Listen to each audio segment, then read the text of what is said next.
تخيل يا صديقي تصحى تلاقي نفسك محبوس في قبو معزول تماما عن العالم ومفيش أي مخرج، وفوقيك سفاح مجنون بيلبس قناع حرفيا شبه الشياطين بالظبط، ومستني اللحظة المناسبة عشان يخلص عليك. الأمل شبه معدوم ومفيش أي وسيلة تواصل، وفجأة تليفون أسود قديم متعلق على الحيطة، سلكه مقطوع وميت يرن. مين اللي بيتصل وازاي تليفون بايظ ممكن يشتغل؟ الإجابة أرعب مما تتخيل، لأن اللي على الطرف التاني مش أحياء، دول ضحايا ماتوا في نفس المكان اللي انت مخطوف فيه ده وعاوزين ينتقموا. النهاردة يا صديقي مش جاي أحكي لك قصة رعب عادية، احنا هنعيش مع بعض كابوس كامل مع ملخص سلسلة أفلام ذا بلاك فون. ومش بس الجزء الأول، لأ، الجزئين كاملين عشان نعمل السلسلة كلها في فيديو واحد. فمن غير كلام كتير، أنا محمود ويلا بينا نبدأ الرعب اللي بجد. بيبدأ الفيلم في ولاية دنفر سنة 1978، وبنشوف مباراة شغالة بين فريقين في المدرسة، فريق بقيادة فيني والفريق التاني بقيادة صديقه بروس. والمباراة دي على فكرة بتنتهي بفوز بروس. طبعا فيني بيتضايق جدا من كده، فبروس لاحظ انه متضايق فراح يعني يواسيه شوية وقال له انت دراعك قوية وكنت على فكرة هتهزمني عادي جدا. لكن فيني بيتضايق اكتر وبيقول له تمام وبيسيبه وبيمشي. بعد ايام بقى على المباراه دي بنشوف فيني هو واخته جوين رايحين دلوقتي المدرسه، فبياخدوا بالهم وهم ماشيين من صوره بروس متعلقه ومكتوب عليها انه مختفي بقاله ايام. طبعا بيترعبوا الكل، خصوصا ان بروس مش اول طفل يتخطف، وفي قبله اطفال تانيين اتخطفوا في ظروف غامضه مشابهه جدا لنفس الظروف دي. بس المهم ان فيني وجوين بيمشوا وبيروحوا المدرسه، كل واحد فيهم بيحضر الحصص بتاعته عادي جدا. وفي نهايه اليوم الدراسي فيني بيخلص الحصص وبيكون ماشي، فبيلاحظ مجموعة من المتنمرين بيجروا وراه، فبيدخل يستخبى في الحمام، لكنهم جم وراه الحمام برضه ولسه بقى يرخموا عليه. روبن صديق فيني جه، وتقدر تقول كده ان روبن ده البلطجي بتاع المدرسة، وكل الطلاب بيخافوا منه. فالمتنمرين لما شافوه خافوا قوي وترعبوا لما روبن قال لهم لو قربتوا من فيني تاني هعلمكم الادب. فاخدوا ديلهم في اسنانهم ومشوا من سكات. فروبن بقى قال لفيني لازم تتعلم تدافع عن نفسك، وقعدوا يعني يتكلموا مع بعض حبة ويضحكوا سوا. ان على فكرة يعني روبن بلطجي، بس بلطجي غلبان كده وعنده شرف. عموما في نفس اللحظة دي جوين كانت في آخر حصة، وفجأة في معلمة جات أخدتها وراحت بيها لمكتب المدير، وهناك جوين لقيت اتنين من محققين الشرطة في انتظارها هي بالذات، وقعدوا دلوقتي معاها. واحد منهم بقى قال لجوين هو انت كنت قلتي قبل كده لأخت بروس إن أخوها هيتخطف؟ فقالت لا، إنها يعني كانت حلمت بكده، حلمت بانه اتخطف من راجل عنده عربية فيها بلالين سودا. المحقق وقتها صدمها وقال لها انهم بالفعل لقيوا بالونة سودا في المكان اللي بروس اتخطف فيه. وطبعا يا صديقي يعني الشرطة مش بيدخل في دماغهم حوار الحلم، وبيحسوا ان البنت دي ليها علاقة بخطف الواد ده. فبيحاولوا بقى مع جوين وبيسألوها ازاي عرفت بحوار البلالين اصلا. فجوين اتجننت عليهم وشتمتهم لانها حست انهم شاكين فيها. فالمحققين سابوها لانها مجرد طفلة، سابوها تمشي بقى. فبس مشيت هي واخوها وراحوا ناحيه البيت. جوين بقى على فكره مروحتش البيت، بل راحت تبات النهارده عند صاحبتها. اما فيني فرجع البيت عادي جدا ونام وهو حرفيا بيتفرج على فيلم رعب. تاني يوم صحي بقى صديقي فين على صوت اخته وهي بتعيط لان ابوها كان نازل فيها ضرب، لان المحققين راحوا له الشغل بسببها وفضلوا يحققوا معاه، وان ازاي بنته عرفت معلومات زي كده عن خطف ولد و فضربها يعني حرفيا يا صديقي، وقال لها انت مش زي امك بتشوفي احلام وما الى ذلك. فجوين بتعيط وقالت له تمام. ومن هنا على فكره بنعرف يا صديقي ان تقريبا كده جوين عندها حاجه معينه ليها علاقه بالرؤيه والاحلام والكلام ده كله، وكانت ورثاها من امها واللي ماتت وهي حرفيا عندها نفس المشاكل دي بالظبط. المهم يعني ان ابوها سابها فراحت بقى تتفرج على التلفزيون جنب اخوها وهي قاتله نفسها من العياط. في نفس الوقت ده بقى بره في الشارع بنشوف روبن ماشي في الشارع لوحده، وفي عربية لونها اسود وقفت قدامه ونزل منها شخص مجهول. والاكيد هنا يا صديقي ان للاسف روبن من اللحظة دي اتخطف. في نفس اليوم بقى بالليل اهل روبن لاحظوا ان ابنهم اختفى، فاتصلوا على بيت فيني بحيث يسألوا عنه. فابو فيني رد وقال لهم انه لا مش هنا. ومن هنا بقى فيني وجوين بيعرفوا ان روبن اتخطف، فبيزعلوا جدا لانهم عرفوا كده انه اتخطف زي بروس بالظبط. وغير كده اهل روبن بلغوا صديق الشرطه بقى والدنيا اتقلبت حرفيا، لكن برضه للاسف محدش قدر يعرف مكانه. بعد فتره بقى من كل ده بنشوف جوين وفيني راجعين بقى من المدرسه، وساعتها جوين سابت اخوها عشان تروح تبات النهارده برضه عند صاحبتها، وفيني مشى لوحده عشان يعني يرجع البيت. فجاه بقى وهو ماشي في الشارع نفس العربية السوداء اللي خطفت روبن وقفت قدامه، ونزل منها شخص مجهول وعمل نفسه يعني انه وقعت منه حاجات على الارض عشان فيني اللي ماشي جنبه دلوقتي يروح يساعده. وبالفعل فيني بسبب انه غلبان عمل كده وبدأ يساعده، وهوب المجهول انقض عليه ومسكه ورش عليه مادة مخدرة في وشه واخده وشاله في العربية. على فكرة يا صديقي، فيني كان عواره في ايده بالقلم اللي كان معاه، بس بعدها اغمى عليه عادي جدا وبرضه اتخطف. بعد فترة بقى فيني بيفوق بيلاقي نفسه في قبو بيت مهجور، وفي شخص مقنع شكله مرعب قاعد قدامه. المقنع بقى قال له ما تخافش، مش هيحصل لك حاجة، انا هروح اجيب لك حاجة تشربها وتاكل وهرجع لك. وسابه بقى وخرج من القبو وقفل الباب وراه. فيني بقى يا صديقي حاول هنا وهناك ان هو يعني يخرج بأي طريقة، بس حتى الباب بتاع المكان لقيه مقفول. فاتضايق ورجع تاني عشان يقعد على المرتبة اللي في القبو هنا، بس قبل ما يقعد اخد باله من تليفون اسود متعلق على الحيطة. فبسرعة حاول يستخدمه ويتصل على اي حد، لكن للأسف لقي سلك التليفون ده أصلا مقطوع والتليفون مش شغال. فزعل جدا ونام على المرتبة لأن مفيش أي حاجة في إيده يعملها غير إنه يقعد. بعد ساعات بقى أبو فين يا صديقي بدأ يقلق واتصل على جوين البنت الصغيرة اللي كانت دلوقتي موجودة في بيت صاحبتها، وعرفها إن أخوها مرجعش لحد دلوقتي. فاتجننت جوين يا صديقي وانهارت وطلعت تجري زي المجنونة على بيت أبوها عشان تشوف إيه اللي حصل لأخوها. وحرفيا أول ما وصلت لقيت أبوها مبلغ الشرطة عشان رسميا الولد اتخطف. قعدت في الأرض وفضلت تعيط. على الناحية التانية بقى في القبو فيني كان صحي من النوم وفضل يصرخ عشان حد ينقذه، لكن طبعا محدش بيسمعه لأن القبو معزول تماما بشكل رهيب. فقعد بقى على الأرض ومبقاش عارف هيعمل ايه. فجأة بقى وهو قاعد ساكت التليفون الأسود اللي جنبه ده رن. طبعا اتصدم لأن ازاي يرن والسلك أصلا بتاع التليفون مقطوع، لكن فيني ما اهتمش بكل ده وراح رفع سماعة التليفون وقال ألو. ساعتها ملقيش أي رد نهائي، فقفل السماعة عادي جدا وراح يكمل نوم لأنه فاكر إن هو يعني بيهلوس. بعد شوية صحي واترعب لما لقي المقنع يا صديقي قاعد عنده هنا في الأوضة بيتفرج عليه من بعيد. فيني قال له أنا عاوز آكل. فالمقنع قال له لا مش دلوقتي، أنا جيت بس عشان أبص عليك شوية، وساب فيني وخرج تاني من القبو. أول ما خرج بقى يا صديقي التليفون رجع يرن من تاني. فيني راح رد تاني، والمرة دي يا صديقي سمع صوت حد بيقول له فيني. فيني اترعب وقفل التليفون وبعد خالص بعيد عن التليفون، لكن التليفون رن من تاني. فيني استجمع شجاعته بقى وراح رد. فاللي بيكلمه قال له ما تقفلش التليفون لان انا مش فاكر اسمي وعاوزك تساعدني. فيني سأله طب انت عارف اسمي منين؟ فالتاني رد وقال له دراعك قوي جدا وكنت هتهزمني وده اللي انا فاكره عنك. فيني اتصدم يا صديقي لانه فاهم كده انه بيكلم بروس لان هو اللي قال له الجمله دي قبل كده. ففيني سأله هو فين حاليا وبيرن عليه منين؟ فبروس قال له معرفش، بس المهم دلوقتي ان في عندك هنا في الاوضه فتحه جوه في الطرقه معموله من التراب، روح احفر فيها. انا حاولت احفرها كذا مره لما كنت هنا مكانك لكن للاسف ما لحقتش. وقفل يا صديقي التليفون في وش فيني قبل ما يشرح له اي حاجه تاني. من هنا بنفهم بقى ان بروس للاسف كان هنا وحاول يخرج عن طريق الحفره دي لكنه ملحقش، والمقنع تقريبا خلص عليه، وزي ما تقول كده روح بروس هي اللي دلوقتي بتتواصل مع فيني عشان تحاول تنقذه قبل ما يموت ويحصل بروس.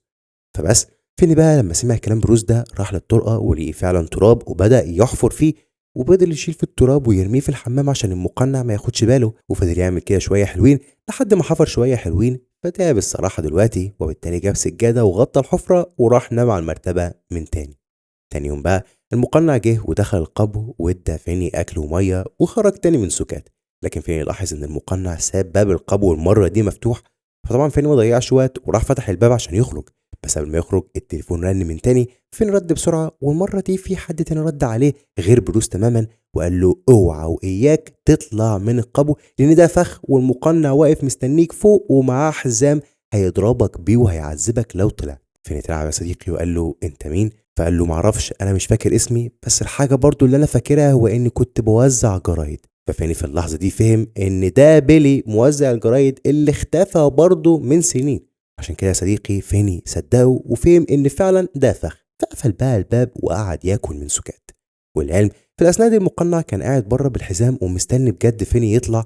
وعارفين يا صديقي المشهد كان من ارعب ما يكون وهو واقف مستني كده، والحمد لله ان فيني ما طلعش. العموم تاني يوم بقى فيني بيصحى من النوم على صوت التليفون وهو بيرن، فبيرد وبيسمع بيلي دلوقتي بيقول له انه مخبي سلك ورا الحيطه وبيحرك لفيني الازازه وبيشاور بيها على الشباك بتاع التهويه اللي في القبو. فيني فهم ان بيلي عاوزه يعني يستخدم السلك ويخرج من الشباك، فبيقفل التليفون وبيروح بقى يخرج السلك من ورا الحيطه وبيجيب سجادة كانت في القبو وبيحطها تحت الشباك وبيبدأ يعدل السلك من السجاد بحيث يعني يوصل أسرع وأسهل للشباك. وبالفعل الحركة دي بتخلي السلك يلف حوالين الشباك، فيلي بيشد بقى السلك ده وبيحاول يتسلق ويطلع من الشباك، ولكن للأسف الشباك مش بيستحمل وبيتكسر وبيقع في القبو. فين وقتها بيتضايق لأنه كده مستحيل يقدر يخرج من الشباك، لأن مفيش أي حاجة يقدر يربط فيها السلك، فبالتالي بيقعد وهو متضايق ومش عارف يعمل ايه. العبرة ان في نفس اليوم بالليل بنشوف صديق المحققين راحوا لشخص كده في بيت وعرفوه على صورة فيني وسألوه لو انه شافه او يعني لمحه من مدة. فالشخص ده قال له لا، هو ما شافوش قبل كده خالص، وان هو هنا لانه جاي يعني يقعد عند اخوه شوية.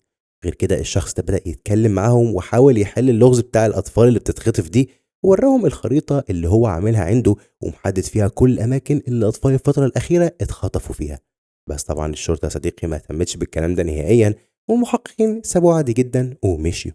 مصيبة بقى ان الشخص اللي كان عاوز يساعدهم ده ما يعرفش يا صديقي ان حرفيا اخوه يبقى هو الخاطف، وده لان فين يا صديقي محبوس دلوقتي في القبو معاه هنا في نفس البيت ده، واخو الخاطف ما يعرفش لان زي ما قلت لك هو جاي يقعد مع اخوه يومين وماشي، فما يعرفش ان في اليومين اللي جاي يقعد فيه ده هيحصل كل الكلام ده، ولا ان في ولد جديد هيكون مخطوف تحت البيت عنده. حاليا بقى فيني كان قاعد تحت في القبو وبينور في القبو بالقلم اللي كان معاه، وفجأة وبدون أي مقدمات بيشوف جثة طفل ظهرت قدامه، فبيترعب وبيترعب أكتر لما الجثة دي بتشاور له على التليفون الأسود. فيني بيقوم وبيروح يرفع السماعة بتاعة التليفون، فبنت كده بترد عليه وبتقول له أنت وقتك قرب يخلص، لأن المقنع ما بقاش ينام بقاله أيام لأنه خايف لحسن أخوه اللي فوق ده يكتشف القبو ويعرف حقيقته، وعشان كده هو مش بينام. فيني سألها ليه المقنع ما قتلهوش طيب لغاية دلوقتي، فقالت له عشان انت لسه ما شاركتش في لعبة الفتى الشقي. فحاليا هو قاعد قدام الباب بالحزام لكنه نايم، فدي فرصتك تهرب من البيت وتمشي فورا وتاخد العجلة بتاعتي اللي موجودة قدام الباب. وبتعرف فيني برضو ان رقم القفل بتاع الباب مكتوب على الحيطة. فيني وقتها بيدور على الحيطة وبيلاقي الرقم فعلا، فبيحفظ الرقم ده كويس وبيشكرها وبيقفل التليفون، وبيفتح بعد كده باب القبو وبيخرج واحدة واحدة من القبو. أول ما بيخرج بقى بيلاقي المقنع قاعد مستنيه بالحزام فعلا، لكنه بيكون نايم. فيني بيمشي من جنبه بالراحة خالص وبيروح لعند الباب اللي العجلة فيه وبيبدأ يفتح الباب بالأرقام اللي حفظها، وبيقدر يفتح الباب لكنه مش بيلحق ياخد العجلة لأن الكلب بتاع المقنع شافه وفضل يهوهو جامد. فيني يترعب وطلع يجري من البيت، وللأسف المقنع كان صحي على صوت الكلب وقعه على الأرض ورفع على رقبته السكينة عشان ما يصرخش نهائيا في الشارع. فيني خاف وفضل ساكت، فالمقنع ضربه وبالتالي أغمى عليه واخده ورجعه تاني للقبو. تاني يوم بقى فين يا صديقي فاق في القبو، ولكن صحي على صوت رنة التليفون، فرد والمرة دي في حد مختلف كلمه. الحد ده اسمه فانس هوبر، كان اختفى من فترة برضه زيه زي كل الأطفال التانيين. ففاني فضل يتكلم مع فانس ده شوية، وفي نفس الوقت ده جوين كانت بتحلم حلم من الأحلام بتاعتها اللي حرفيا بيتحقق دي، وشافت فانس هوبر وهو بيتخانق والشرطة بتقبض عليه، فبتركب دلوقتي معاه العربية وبتسمعه وهو بيتكلم مع أخوها فيني. ركز يا صديقي، هي حاليا بتحلم، بس الحلم ده هو حرفيا بيحصل في الحقيقة ولكن بشكل مختلف. ودلوقتي هي بتسمع فيني وهو بيتكلم مع فانس في التليفون، وبتشوف على فكرة فانس وهو بيشاور على بيت كده وبيقول هتموت هنا. فجوين اترعبت ونزلت بقى من العربية اللي كانت راكباها دي وفضلت تبص على البيت، ولقيت ان مكتوب على البيت 7741. وبتصحى بقى من النوم.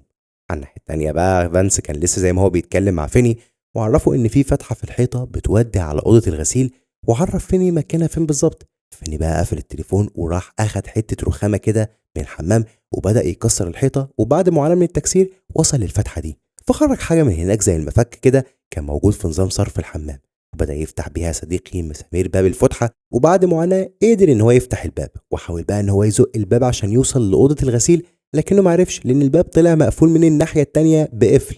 ففين اتضايق وفضل يعيط لانه خلاص جاب اخره. بعد التليفون رن تاني، فراح رد على التليفون وللمرة دي روبن بيكلمه. روبن طلب منه ان هو ما يعيطش وقال له انا معاك وهساعدك، وفكره يعني انه قال له قبل كده لازم يتعلم ازاي يدافع عن نفسه، وعرفه ان النهارده لازم يدافع عن نفسه بقى، وطلب منه ان هو يستخدم التليفون اللي معاه ده ويضرب بيه المقنع لما ينزله النهارده، وعلمه ازاي يستخدم التليفون بالظبط عشان يضربه ضربه قويه توجعه.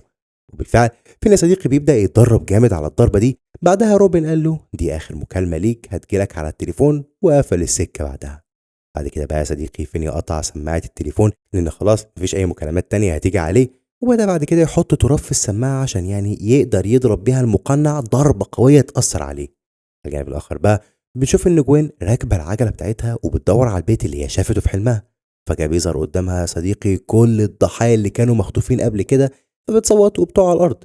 بس بعد كده بتبص على البيت اللي هي وقعت قدامه ده، بتلاقي مكتوب عليه 7741. فبتعرف إن كده بنسبة 100% ده البيت اللي شافته في الحلم، وده البيت اللي أخوها مخطوف فيه. فبسرعة بسرعة بتركب العجلة وبترجع البيت وبتبلغ الشرطة في التليفون.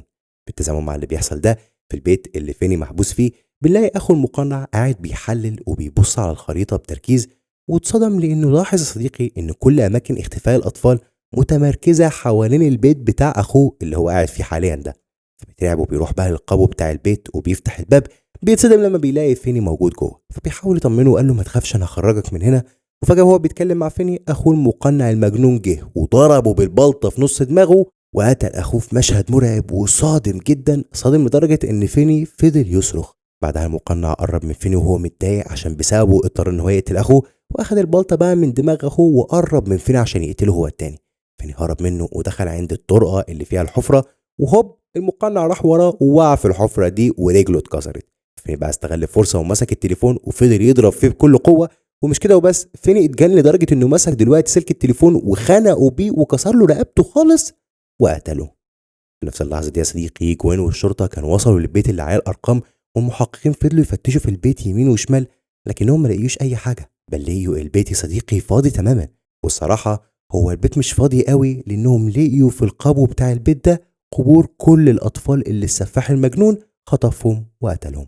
فهموا كده ان المقنع ده كان بيقتل الاطفال في بيت تاني وبيجي يدفنهم هنا في البيت اللي عليه الارقام. فبيزعلوا جدا وبيكونوا عاوزين يعرفوا المقنع ده بيقتل الضحايا طيب فين، لكنهم بيعرفوا بعدها لان جون والباقي شافوا فيني وهو خارج دلوقتي من البيت اللي قدام البيت على طول اللي فيه الارقام دي.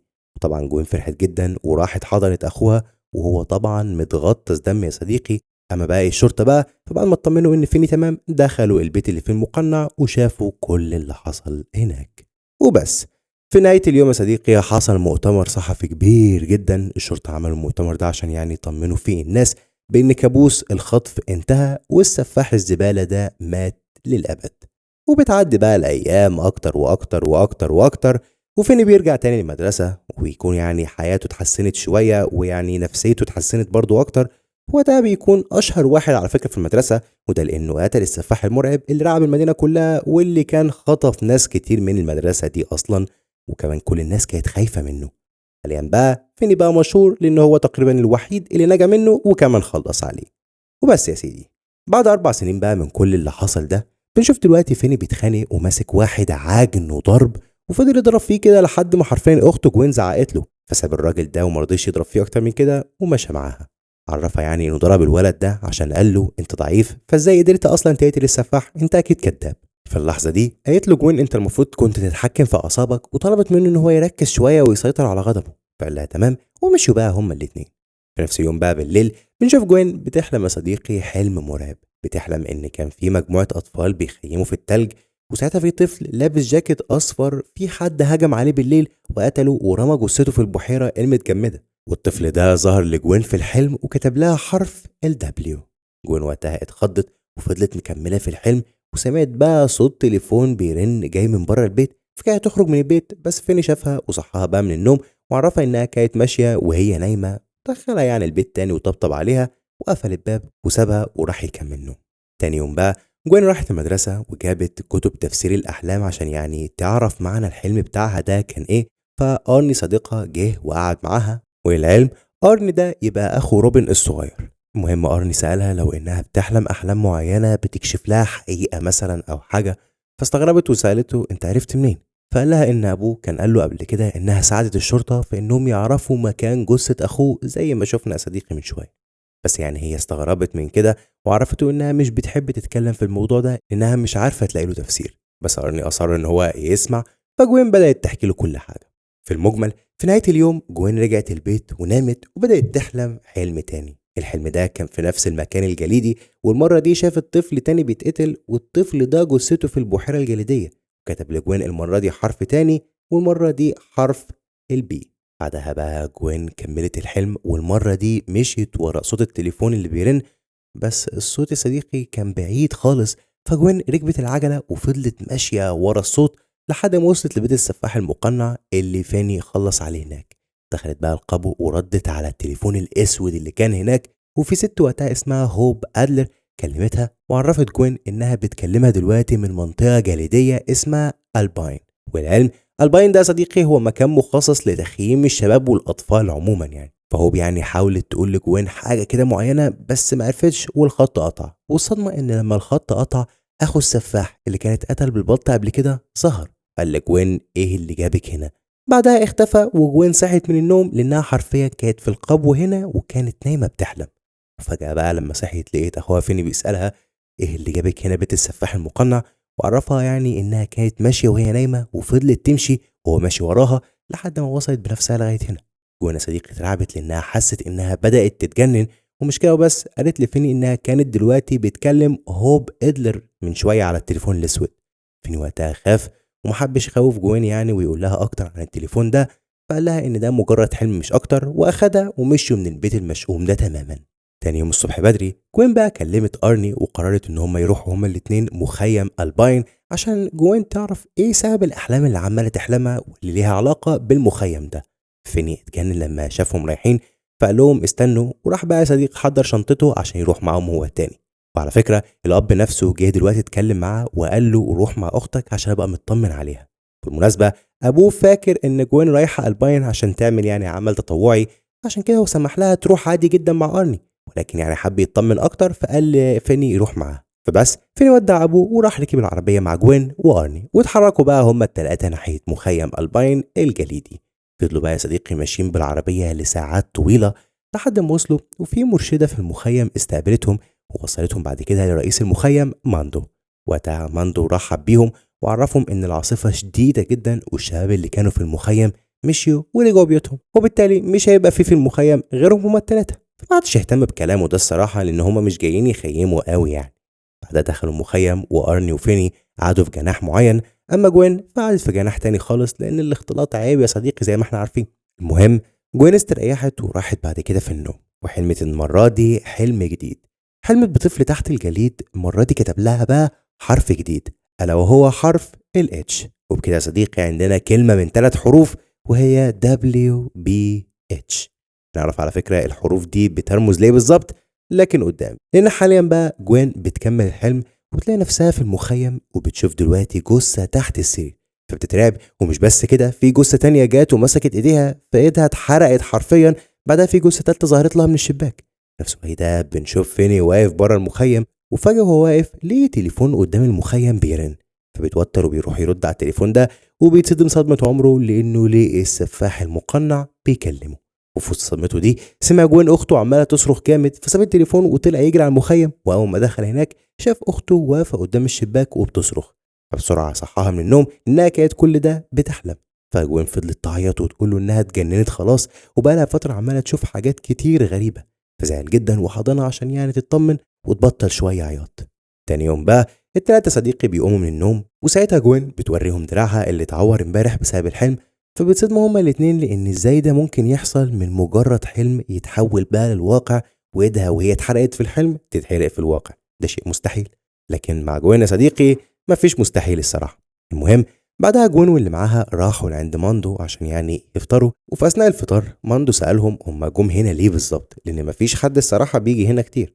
فجوين قالت له ان امها كانت شغاله هنا من مده، ووريته بعد كده صور امها. فماندو اتصدم لما شاف الصور دي وقال لهم انه كان صديق الام دي، وزعل جدا الصراحه لما عرف انها ماتت منتحره من 7 سنين. بعدها قال لهم رنوا على اهلكم طمنوهم واستخدموا التليفون اللي هنا لان اللي بره متعطل، وسابهم مشى. فيني بقى لما عرف كلمه ان التليفون اللي بره اللي هو لسه مستخدمه امبارح كان متعطل اترعب ان ازاي اتعطل ورن عليه امبارح وكمان رد عليه. فعرف بقى ارني وجوين بكل اللي حصل، فترعبوا هما التانيين وترعبوا اكتر انهم سمعوا دلوقتي التليفون بيرن من تاني. فيني راح يرد وسمع صوت طفل صغير بيكلمه وبيقول له انه بردان جدا هو والاتنين اللي معاه، وبيطلب من فيني ان هو يعني يساعدهم لان مش ده المكان اللي كانوا المفروض يكونوا فيه. فيني مش بيكون فاهم الصراحه اي حاجه او عارف ازاي حتى يساعدهم. فارواح الاطفال الثلاثه ظهروا وبداوا يخبطوا جامد على كابينه التليفون ويصرخوا ويقولوا لفيني ان هو لازم يلاقيهم. فيني خاف الصراحه وقفل التليفون فورا. في نفس الوقت ده جوين كانت اتصلت بابوها عشان يعني يجي ياخدهم هما الثلاثه من المخيم المرعب ده، فابوها عرفها يعني ان الجليد قافل كل الطرق، وعرفها انه في خلال يومين بالكتير يكون التلج ده داب شويه، ساعتها هو هيجي ياخدهم. فقالت له تمام وقفلت. في نفس اليوم بقى بالليل جوين بتحلم حلم جديد، وبتشوف امها بقى وهي بتتكلم في التليفون مع الاطفال الثلاثه.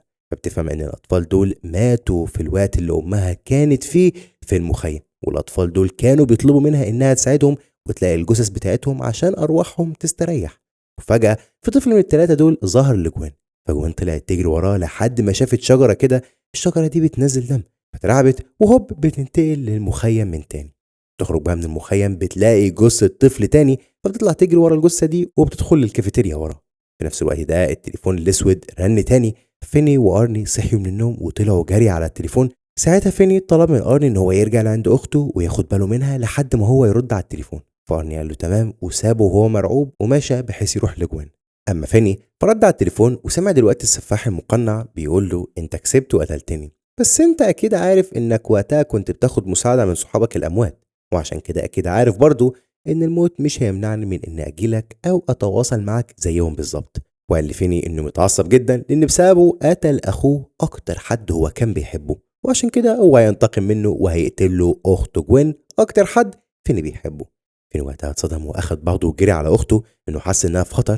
في الاثناء دي ارني كان مرعوب لانه ملقيش جوين في الجناح بتاعها، فطلع يجري يدور عليها وعرف اتنين من مسؤولين المخيم وعرف المرشده كمان ان جوين مش موجوده في الجناح. فالكل اترعبوا وبداوا يدوروا عليها، وفجاه وهم بيدوروا سمعوا صوت جاي من الكافيتيريا، فدخلوا وفي اللحظه دي شافوا منظر صادم جدا. شافوا وين في حاجه غير مرئيه عماله تخنق فيها، فاتصدموا وما كانوش عارفين المفروض يعملوا ايه. بس العبره ان اللي بيخنق في جوين دلوقتي يا صديقي وهي بتحلم حاليا السفاح، لانه ظهر لها في الحلم وبدا يهجم عليها، حرفيا بقى مسكها مبهدلها وعمال يحدفها شمال ويمين. وعلى فكره كان خلاص هيحدفها في الفرن وهو والع عشان يقتلها، لكن ارني بسرعه راح شدها هو والمشرفه، وفي اللحظه دي فيني جه هو التاني. فالمقنع لما شافه ساب جوين ومشى.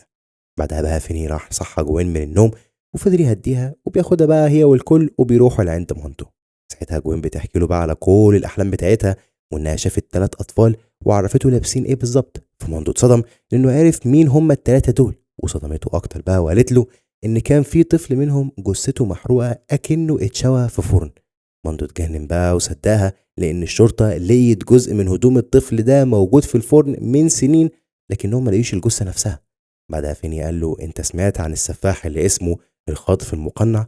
فماندو قال له ايوه، هو مات على ايد طفل اسمه فيني. فيني قال له ان انا فيني اللي قتلته. الكل وقتها اتصدم من الكلام ده حرفيا. فماندو سأل جوين هي ايه اللي جابها هنا طيب، فقالت له امي. فراح جاب لها بقى صوره كده لكل اللي شغالين في المخيم زمان، وامها في الصوره دي انها كانت شغاله هنا. فيني بدأ بقى يبص على الصوره دي واتصدم لانه شاف الخاطف المقنع في الصوره معاهم. فقال لماندو ان ده هو الخاطف، انا شفت وشه قبل كده لما كان خاطفني. ماندو قال له ان ده على فكره اسمه بيل الجامح. فجوين افتكرت بقى ال3 حروف اللي هما WBH، وعرفت بقى انهم كلهم بيرمزوا لبيل الجامح.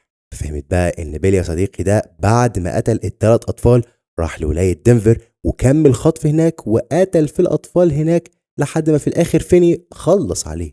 فعرفت ماندو بكل الكلام ده وقالت له ان بيل روحه جات لغايه هنا وبيستمد قوته من ارواح الاطفال اللي كان قتلهم هنا، فعشان نقضي عليه بقى لازم نلاقي جثث الاطفال دول الموجودين في البحيره المتجمده وندفنهم.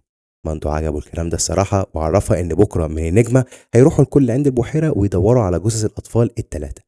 بس بيرجعوا الكل بقى المخيم عشان يناموا الليله. ساعتها ارني فضل قاعد يراقب جوين عشان يعني ما تمشيش وهي نايمه. في الاثناء دي جوين كانت راحت في النوم على فكره وبدات تحلم. حلمت انها شافت امها بتحلم، وشافت امها بتحلم على فكره بموزع الجرايد اللي بيل السفاح كان خطفه قبل كده، وموزع الجرايد ده يبقى حرفيا اول ضحيه للسفاح. وامها وقتها حلمت بيه زي ما كانت جوين بتحلم بالظبط، وبما انها كانت عارفه شكل بيل كويس جدا فعرفت ان هو السفاح. فام جوين وقتها قررت تروح له البيت عشان تواجهه، وساعتها بيل خطفها واخدها بالعربيه. العبر ان جوين شافت يا صديقي كل الكلام ده كانه حلم بالنسبه لها، ومش كده وبس، بيل المقنع اللي بيظهر في الاحلام ده جه وقال لها تعالي اركبي العربيه. وعلى الرغم من انها مرعوبه ركبت العربيه معاه، والعربيه اتحركت بقى بيهم كلهم وفضلت ماشيه لحد ما العربيه وقفت بيهم عند بيت اهل جوين. ساعتها بيل خلى جوين تشوف منظر صادم، تشوف امها يا صديقي وهي مشنوقه في الجراج بتاع البيت. فجوين بتنهار من العياط، وده لانها فهمت ان كده امها ما انتحرتش ولا قتلت نفسها، لا يا صديقي، بيل الحقير هو اللي قتلها ورجعها البيت وشنقها عشان تبان ان هي قتلت نفسها، وهو طبعا قتلها عشان كشفته. جوين بقى بتنهار من العياط عشان اللي حصل لأمها ده. بس بعدها بيل السفاح بيخرج بلطة كانت معاه وبيقرب منها عشان يقتل جوين، فجوين بتطلع تجري منه وبتستخبى منه في بيت من البيوت، لكن بيل بيدخل وراها البيت وبيعورها في ايدها. ففي اللحظة دي جسمها الحقيقي بينزف دم، وارن بياخد باله من الدم وبيتجنن انه كده عارف ان جوين بتحلم من تاني.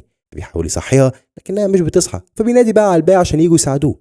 في نفس اللحظة دي في الحلم جوين كانت انتقلت لعند البحيرة المتجمدة، وشافت ماندو وهو بيحفر دلوقتي وبيدور على الجثث بتاعة الأطفال. ركز يا صديقي، جوين شافته في الحلم، لكن ماندو في الحقيقة كان فعلا عند البحيرة وبيحاول يلاقي الجثث. فجوين شافت بيل دلوقتي وهو بيكسر التلج من تحت رجل ماندو عشان يوقعه في البحيرة ويموت، وللأسف حرفيا بيوقعه في البحيرة وماندو بيبدأ يغرق.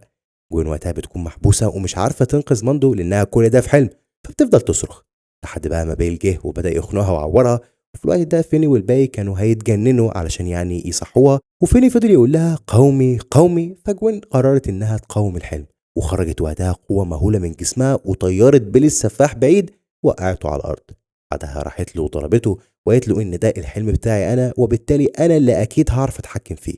بعدها خرجت من الحلم وقامت زي المجنونة تجري هي والباقي ناحية البحيرة عشان ينقذوا ماندو. والحمد لله لما وصلوا البحيرة ماندو كان لسه عايش فانقذوه. قال لهم بقى انه ليه جثة تحت البحيرة، فالكل فرحوا، والمرشدة بقى راحت للاتنين المسؤولين وعرفتهم وطلبت منهم بقى ان هم يروحوا البحيرة عشان يساعدوا، فوافقوا. تاني يوم بقى الكل راحوا من بدري عند البحيرة وفضلوا يدوروا على الجثث، وحرفيا فضلوا يدوروا طول اليوم لحد ما الدنيا ضلمت وما لقيوش برضو اي حاجة. فجوين قررت بقى انها تخش الحلم لبال عشان تعرف بقية الجثث موجودين فين. وبالفعل اول ما بتدخله بتلاقيه بيتزلج دلوقتي على الجليد وماسك حبل في ايده وبيجرجر فيه مسؤولة من المسؤولين.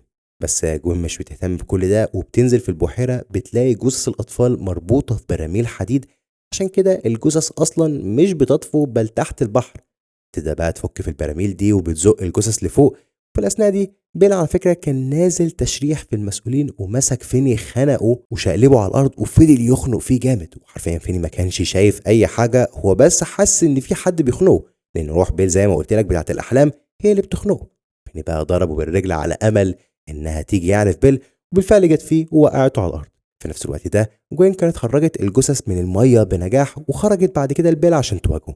حقيقة ما كانتش لوحدها، لأن أرواح الأطفال هم التانيين ظهروا وشدوا رجليه وقعوه على الأرض. فجوين مسكت بقى بلطة ورشقتها في دماغه وشالت له القناع بتاعه، وفضل يصرخ ويحاول ينزل المية، لكن في جثة من اللي جوين خرجته ومسكت رجليه. ففيني أخد باله من العظم بتاع الجثة وهو بيتحرك، ففهم إن كده بيل هناك عند العظم، فجري بسرعة ومسك بيل من دماغه وفضل يخبطها في التلج جامد لحد ما دماغه اتطبقت خالص. بعدها جوين راحت قطعت رجليه الاتنين بالبلطة. بعدها فيني شده ورماه في البحيرة، وساعتها التلات أرواح مسكوه وغرقوه وروحه اتجمدت. ركز يا صديقي، جوين هنا موجودة بروحها اللي في الحلم، أما فيني فهو موجود في الواقع عادي جدا. يعني تقدر تقول كده إن فيني ساعدها في حلمها وقتل روح بيل معاها من غير حتى ما يقدر يشوف أي حاجة، هي من الحلم وهو من الواقع.